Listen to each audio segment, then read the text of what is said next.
Be honest, do your shoulders hate pull-ups? That sharp, pinchy front pain, that deep ache after your last set that just makes you think, maybe I'm just not built for pull-ups. But here's the thing, it's not your genetics. It's not that you're shoulder unlucky. It's that your shoulders aren't prepared for how technical the pull-up actually is.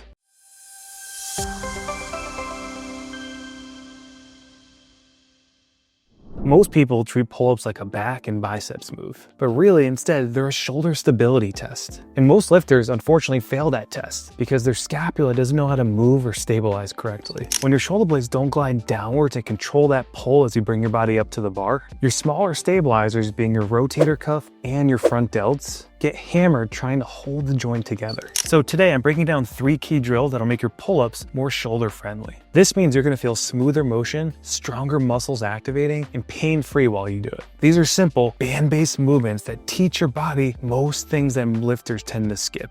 And that is scapular control before strength. Exercise number 1 starts with a banded scapular depression. Grab a light resistance band, anchor it above your head at a high set point. Stand tall, arms straight, head and chest up, pull the arm downwards while keeping it straight. Try not to use your elbows, but instead use your shoulder and your shoulder blade. Then slowly let them rise back up to the start. Think to yourself, shoulder away from the ear, and keep your ribs down, no arching your lower back or expanding your chest upwards. So what's gonna go on here is you're gonna start to turn on more of your lower traps and your lat muscles, which is what they're meant to do, to just depress and pull your shoulder blade downwards. And they're gonna help control those first few inches of your pull-up as you bring your body upwards towards the bar. And that little movement might not look like much, but that's exactly where most weightlifters' pain starts to get triggered. If you yank from your arms before that scapula truly engages, that's where the rotator cuff, unfortunately, is gonna take the hit. So by mastering this depression movement, you're gonna master the pull-up from the ground up. This is gonna teach your shoulder blades to start the pull-up,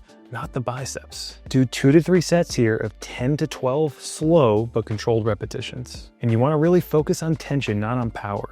Think of this as your pre-flight check before every pull-up session. Now, let's train your shoulder blades to glide inwards properly with some retractions. Lie face down on a bench or a mat, have your arms lying straight in front of you. From here, retract, otherwise meaning pull your shoulder blades back towards your spine, and hold for 2 seconds and then slowly release. Don't shrug, this is a mid-back move, not a shoulder exercise. Move slow because you're teaching your brain a new pattern here. Now, why this matters, pay attention here. During a pull-up, your scapula should slide down and in as you pull your body up.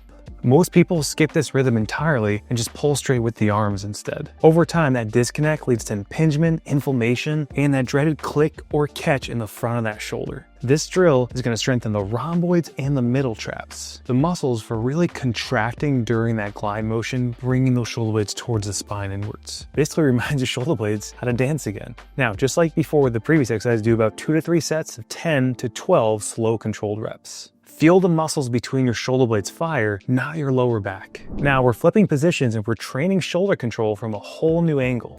We're gonna do this with something called a banded reverse fly. Lie face up on a flat bench with a light resistance band and anchor it between both hands. Start with the arms straight up towards the ceiling and band under gentle tension. From here, slowly lower the arms down towards the ground, towards your thighs, keeping them straight and then raise back overhead. This is gonna be a controlled up and down fly-like motion. Your goal is to keep tension steady throughout the whole entire movement. Keep your ribs down, core engaged, and you do that by not allowing your lower back to arch. Move slow, think of gliding your shoulder blades, not yanking on them. And think about your shoulder blades sliding downwards as your arms lower and upwardly rotate the shoulder blade as the arms rise back up. This move is gonna strengthen the posterior chain of the shoulder, which is your lower traps, your rhomboids, and your rear delts. It's also gonna reinforce clean scapular elevation and depression, meaning up and down motion.